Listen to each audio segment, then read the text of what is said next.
இந்த உலகத்துல எத்தனையோ நாடுகள் வந்து ஐந்தாம் தலைமுறை போர் விமானத்தை வச்சிருக்காங்க. அதுவும் பர்டிகுலரா ரஷ்யாவினுடைய Su-57, யுஎஸ் F-35, சைனாவினுடைய J-20 இந்த மாதிரி பல போர் விமானங்கள் வச்சிருக்காங்க. ஆனா இந்தியா வந்து ஐந்தாம் தலைமுறை போர் விமானமே நம்ம கிட்ட கிடையாது.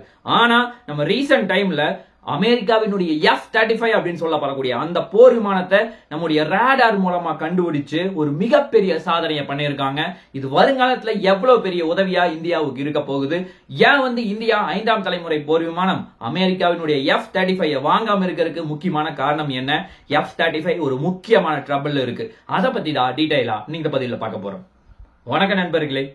ஃபர்ஸ்ட் நம்ம பார்க்க போற ஒரு முக்கியமான விஷயம் F-35 அப்படின்னு சொல்லப்படக்கூடிய இது ரொம்ப ஸ்பெஷாலிட்டி அப்படின்னா எதிரியினுடைய கண்ணுல விரல் ஆடி தப்பிக்கிறதுல ரொம்ப ஒரு முக்கியமான திறமை வாய்ந்த F-35 போர் விமானம். ஆக்சுவலா இதுல 3 வேரியன்ட் இருக்கு. F-35A, F-35B, F-35C. ஆக்சுவலா இப்ப அதிகமா வந்து மார்க்கெட்ல இருக்கிறது அமெரிக்காவினுடைய F-35A தான். உலகத்துல நிறைய நாடுகள் வாங்கியிருக்காங்க. இன்னைக்கு வரைக்கும் எதிரினுடைய கண்ணுல விரல விட்டு ஆடிட்டு இருக்காங்க. இன்னும் சுருக்கமா சொல்ல போனா இந்த போர் விமானத்தினுடைய வேகம் அப்படின்னு பார்த்தா மேக் 1.6 அப்படிங்கிற வேகத்துல போகும். அது மட்டும் இல்லாம இதனுடைய ஆல்டிடியூட் ஹைட் வந்து பார்த்தா கிட்டத்தட்ட 50,000 அடி வரைக்கும் போகக்கூடிய பவர் வந்து இதுக்கு இருக்கு. அதை தாண்டி இது எவ்வளவு தூரம் கவர் பண்ணுதுன்னா 1350 மைல் வந்து இதை வந்து கவர் பண்ணக்கூடிய பவர் வந்து இதுல இருக்கு. அது மட்டும் இல்லாம இது ஒரு 8 டன் அளவுக்கு எடையை தூக்கிட்டு போய், அதாவது முக்கியமான வெப்பன்ஸை தூக்கிட்டு போய் எதிரியை அழிக்கிறதுல ரொம்ப சிறப்பா செயல்பட்டு இருக்கு அப்படின்னு சொல்றாங்க. ஆனா ரீசன்ட் டைம்ல ஒரு முக்கியமான சம்பவம் பண்ணிருக்காங்க. ஆக்சுவலா F-35A அப்படின்னு சொல்லப்படக்கூடிய அந்த போர் விமானம் UK வந்து வாங்கியிருந்தாங்க. அதை வாங்கி ஒரு ஊர்ல இருந்து இன்னொரு ஊருக்கு போயிட்டு இருக்கும்போது டக்குன்னு ஃபியூல் இல்லாத காரணத்தினால எமர்ஜென்சியா இன்டர்நேஷனல் ஏர்போர்ட்ல இறக்குற மாதிரி ஒரு சிச்சுவேஷன் வந்துச்சு. அது எங்க இறக்கியிருக்காங்க? கேரளாவில் இருக்க திருவனந்தபுரத்துல இறக்கியிருக்காங்க. ஆக்சுவலா இதை வந்து இவங்க திருவனந்தபுரத்துல மட்டும்தான் இறக்குனாங்க. ஆனா உடனடியா IACCS அப்படின்னு சொல்லப்படக்கூடிய இந்தியாவினுடைய ஒரு கண்ட்ரோல் ஸ்டேஷன் இருக்கு. அதுல உடனடியா இந்த F-35 போர் விமானம் டிடெக்ட் ஆகி நம்மனாலையும் ஐந்தாம் தலைமுறை போர் விமானத்தை கண்காணிக்கக்கூடிய டெக்னாலஜி உள்ள நாடா இந்தியா மாறி இருக்கு. இது இந்தியாவுக்கு ஒரு மிகப்பெரிய பாசிட்டிவா பார்க்கப்படுது. ஆக்சுவலா இந்த F-35Aக்கு நிறைய சர்க்கிள் விழுந்துச்சுன்னு தான் சொல்லணும். ஏன் அப்படின்னா ஆல்ரெடி வந்து இஸ்ரேலுக்கும் ஈரானுக்கும் ஒரு மிகப்பெரிய பிரச்சனை போயிட்டு இருக்கு. இப்ப என்ன பிரச்சனைனா ஈரானே வந்து F-35 போர் விமானத்தை சுட்டு வீழ்த்தி இருக்கு. அந்த அளவுக்கு வலிமை குறைந்ததா இந்த F-35A மாறி இருப்பதுதான் ஒரு நிதர்சனமான உண்மை.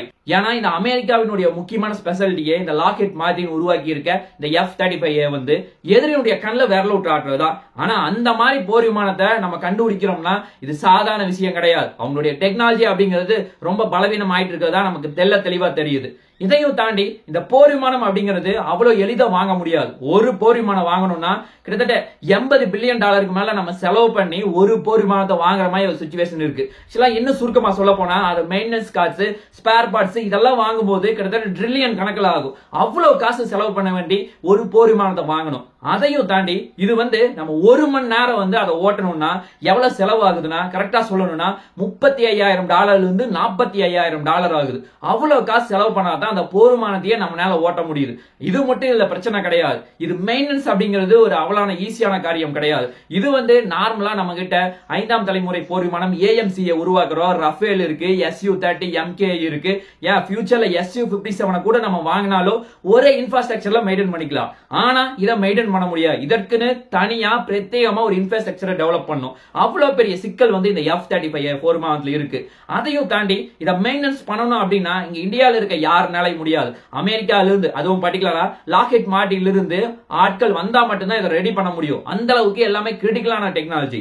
அதையும் தாண்டி இதுல இருக்க சாஃப்ட்வேர் எல்லாமே அவ்வளவு ஈஸியா வந்து கிராக் பண்ணிட முடியுமா அப்படின்னு சொல்லி கேட்டா நிச்சயமா கிடையாது. ஏன் அப்படின்னா இதுல கிட்டத்தட்ட மில்லியன் கணக்குல இல்ல நிறைய சாஃப்ட்வேர் வந்து இருக்கு. அதை வந்து அவ்வளவு சீக்கிரம் வந்து கத்துக்க முடியாது. அதுதான் இதுல இருக்க ஒரு முக்கியமான பிரச்சனை. ஆக்சுவலா இந்தியா வந்து இந்த F-35A போர் விமானத்தை வாங்காம இருக்கிறதுக்கு இன்னொரு முக்கியமான காரணம்னா அவங்க வந்து நம்ம கிட்ட டெக்னாலஜி சொல்லி கொடுக்க மாட்டாங்க. ஆனா நம்ம கிட்ட இருக்க ரஷ்யா எந்த ஒரு போர் விமானம் ஆகட்டும், அதுவும் பர்டிகுலரா Su-30 MK போர் விமானம் ஆகட்டும், ஏன் வருங்காலத்துல Su-57 கூட வாங்கலாம்னு ஒரு பிளான் இருக்கு. இது மாதிரி இருக்க எல்லாத்துக்குமே வந்து எல்லா டெக்னாலஜியும் நமக்கு கத்து கொடுத்துருவாங்க. அவங்க அது மட்டும் பண்ண மாட்டாங்க.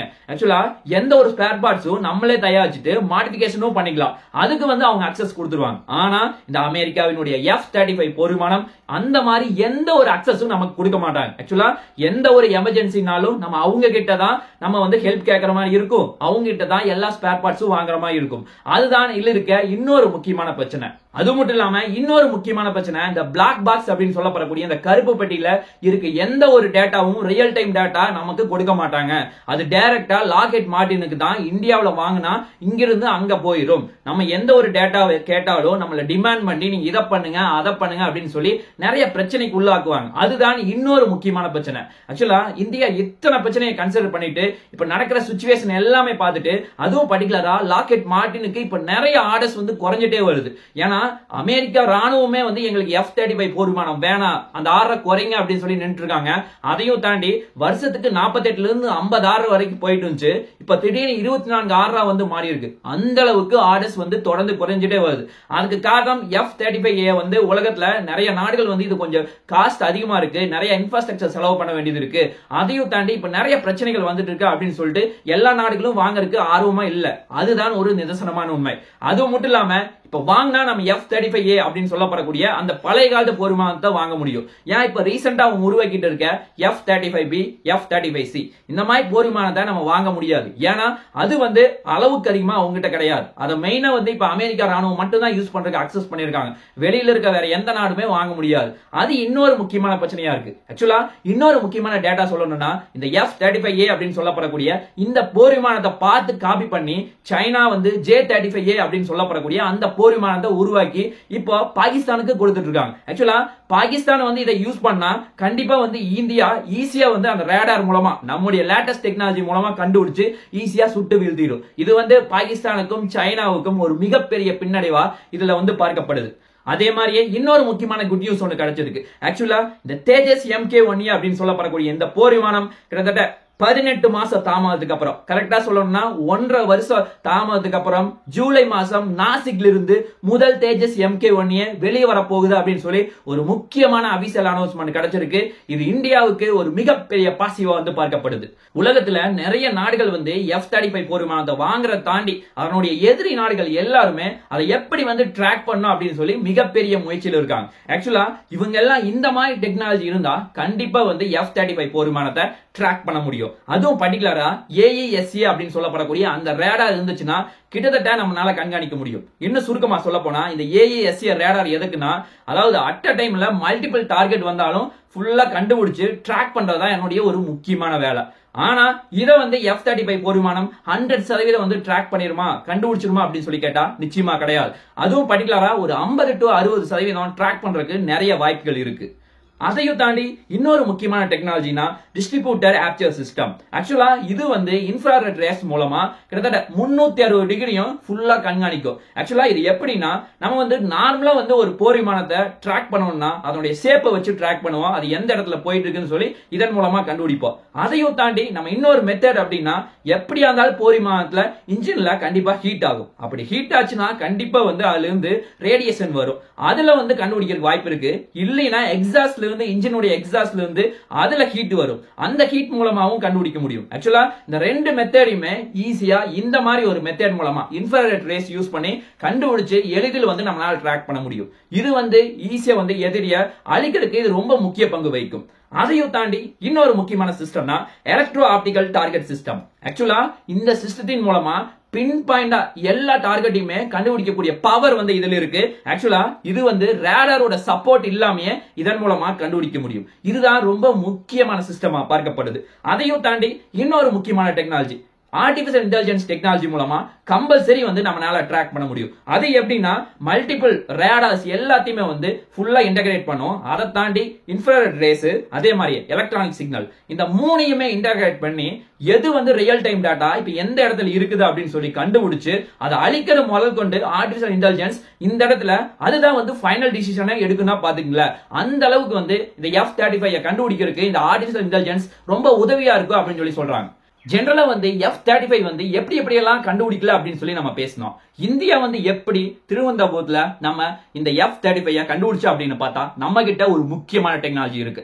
அதுவும் பர்டிகுலரா IACCS அப்படின்னு சொல்லப்படக்கூடிய ஒரு முக்கியமான டெக்னாலஜி தான். கரெக்டா சொல்லணும்னா இன்டகிரேட்டட் ஏர் கமாண்ட் கண்ட்ரோல் சிஸ்டம் அப்படின்னு சொல்லப்படக்கூடிய ஒரு முக்கியமான டெக்னாலஜி மூலமா தான் நம்ம கண்டுபிடிச்சிருக்கோம். இதை வந்து மெயினா எதற்குள்ள நம்ம இன்டகிரேட் பண்ணி வச்சிருக்கோம்னு பார்த்தோம்னா, மிலிட்டரியில் இருக்க ரேடார், சிவிலியன்ல இருக்க ரேடார், அதை தாண்டி airborne early warning control control system, இது எல்லாத்தையுமே வந்து நம்ம இன்டகிரேட் பண்ணி வச்ச காரணத்தினால எளிதா வந்து நம்ம டிசிஷன் எடுத்து ஈஸியா கண்டுபிடிக்க முடியுது. அதுதான் இதுல இருக்க ஒரு முக்கியமான பாசிட்டிவா பார்க்கப்படுது. ஆக்சுவலா இந்தியாட்ட 3D ரேடார் அப்படின்னு சொல்லப்படக்கூடிய 3 டைமென்ஷன்ல நம்ம நிறைய ரேடார் வச்சிருக்கோம். அதுவும் பர்டிகுலரா ரோகிணி, ஆருத்ரா இந்த மாதிரி சின்ன சின்ன ரேடார்ஸை நம்ம யூஸ் பண்ணிட்டு இருக்கோம். இது வந்து இந்தியாவுக்கு ஒரு மிகப்பெரிய பாசிட்டிவா பார்க்கப்படுது. அதே மாதிரியே இன்னொரு முக்கியமான டெக்னாலஜினா ஆர்டிபிஷியல் இன்டெலிஜென்ஸ் இதுல ரொம்ப முக்கிய பங்கு வகிக்குது. இந்த ஆர்டிபிஷியல் இன்டெலிஜென்ஸ் என்ன பண்ணுதுன்னா எதிரினுடைய ஏர்கிராஃப்ட் எந்த இடத்துல போயிட்டு இருக்கு அப்படின்னு சொல்லி ரொம்ப பின் பாயிண்டா கண்டுபிடிச்சு நமக்கு டிடெக்ட் பண்ணி கொடுக்குது.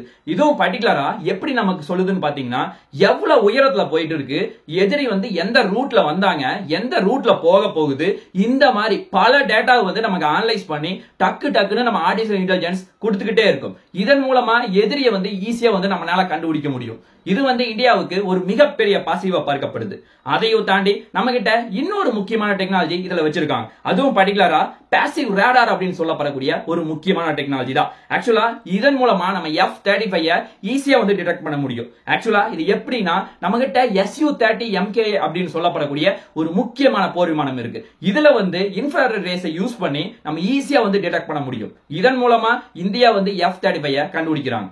அதே மாதிரியே இந்தியா வந்து IACCS அப்படின்னு சொல்லப்படக்கூடிய இந்த சிஸ்டத்துல நம்ம கிட்ட இருக்க ரீசெண்டான ஏர்கிராஃப்ட் எல்லாத்தையுமே இதோட இன்டகிரேட் பண்றாங்க. அதுவும் பர்டிகுலரா பால்கன் ஆகட்டும், நெட்ரா AEWC இந்த மாதிரி நிறைய முக்கியமான இதை வந்து நம்ம இன்க்ளூடிங் பண்ணி இன்டகிரேட் பண்ண காரணத்தினால ஈஸியா வந்து நம்மளால கண்டுபிடிக்க முடியுது. ஆக்சுவலா இந்தியா வந்து இந்த மாதிரி IACCS அப்படின்னு சொல்லப்படக்கூடிய இந்த டெக்னாலஜி யூஸ் பண்ணி நம்ம ரியல் டைம் டேட்டாவை வச்சுக்கிட்டு எதிரியை வந்து ஃபர்ஸ்ட் டார்கெட்டை கண்டுபிடிச்சிட்டு நம்ம கிட்ட நிறைய அட்வான்ஸ் டெக்னாலஜியான போர் விமானம் இருக்கு. அதுவும் பர்டிகுலரா ரஃபேல் இருக்கு, Su-30 MK போர் விமானம் இருக்கு, இனி தேஜஸ் MK-1A வரப்போகுது.